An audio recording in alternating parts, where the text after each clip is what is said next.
नीतीश कुमार अगर एनडीए में लड़े, महागठबंधन में लड़े, अकेले लड़ जाए, 2025 में अगर बिहार का विधानसभा का चुनाव, याद रखिए, इसको रिकॉर्ड कर लीजिए, 2025 में अगर विधानसभा का चुनाव हुआ तो नीतीश कुमार चाहे भाजपा के साथ लड़े, महागठबंधन के साथ लड़े कि अकेले लड़ जाए, उनके दल को, जदयू को 20 विधायक नहीं आएगा।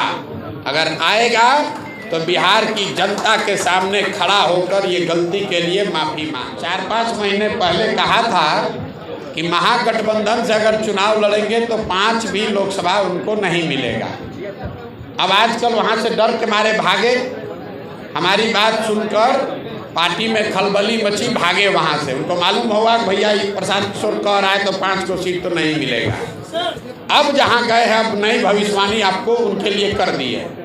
नीतीश कुमार अगर एनडीए में लड़े, महागठबंधन में लड़े, अकेले लड़ जाए, 2025 में अगर बिहार का विधानसभा का चुनाव, याद रखिए, इसको रिकॉर्ड कर लीजिए, 2025 में अगर विधानसभा का चुनाव हुआ तो नीतीश कुमार चाहे भाजपा के साथ लड़े, महागठबंधन के साथ लड़े कि अकेले लड़ जाए, उनके दल को, जदयू को 20 विधायक नहीं आएगा। अगर आएगा तो बिहार की जनता के सामने खड़ा होकर ये गलती के लिए माफ़ी मांग लेंगे। नहीं आ सकता है। 2 बातें कही हैं हमने, 25 में चुनाव हो और नीतीश कुमार जिस भी फॉर्मेशन में लड़ना है लड़ ले, जदयू को 20 विधायक नहीं आएगा। लोकसभा में लोकसभा में उनका क्या है भाई? लोकसभा तो मोदी जी लड़ रहे हैं, इसमें नीतीश कुमार को कौन पूछ रहा है? कोई लोग ही नहीं है, न लालच है। आपने कहा कि हम न कोई पार्टी बना रहे हैं, न हमको सांसद का लड़ना है सांसद। तो फिर सर लोग क्या समझे? क्योंकि आज तक जितने भी लोग आए, किसी न किसी प्रकार से हम बिहारियों को ठगाए। तो सर न आपको कोई लोग नहीं है, न लालच है, तो फिर महात्मा गांधी बनने के रास्ते पर चले हुए हैं क्या?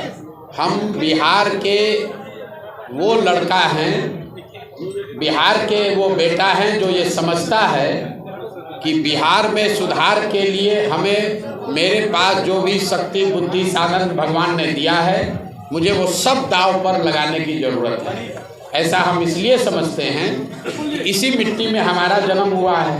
अगर हमारी हिम्मत नहीं होगी बिहार में सुधार करने की या सुधार के लिए प्रयास करने की, तो बिहार में किस बेटा की हिम्मत होगी ये प्रयास करने की? आप हमको बता दीजिए। और अगर हम नहीं करेंगे तो दूसरा कौन करेगा? ये बिहार की मिट्टी का कर्ज है, उस कर्ज को अदा करने के लिए ये काम कर रहे हैं। एमएलए एमपी बनने के लिए नहीं कर रहे हैं। फिर से आपको दोहरा देते हैं, देश में शायद ही कोई ऐसी पार्टी है, कोई राज्य है जो जिसको हम जाकर कहें कि हमको एमएलए, विधायक, मंत्री बना दो और हमको कोई ना कहेगा। लेकिन हमारा लक्ष्य वो नहीं है। हमारा जीवन का लक्ष्य है अगले 10 वर्ष में बिहार को देश के 10 अग्रणी राज्य में शामिल कराना, और उसके लिए जो कुछ भी करना पड़ेगा वही करेंगे। जब हम आकर ये अभियान शुरू किए, आप में से बहुत सारे पत्रकारों ने कहा, अरे कितना दिन चलेंगे, ये तो भाग जाएंगे। 18 महीना से चल रहे हैं। आप भरोसा रखिए, यहाँ खड़ा होकर देखिए, अगर 18 साल भी लगेगा तो भी पीछे हटने वाले नहीं हैं। आप प्रशांत किशोर को नहीं जानते हैं, आप प्रशांत किशोर को नहीं जानते हैं। एक बार जिद करके ठान लिया तो दुनिया की कोई ताकत हमको इससे हिला नहीं सकती है, कोई नहीं हिला सकता है।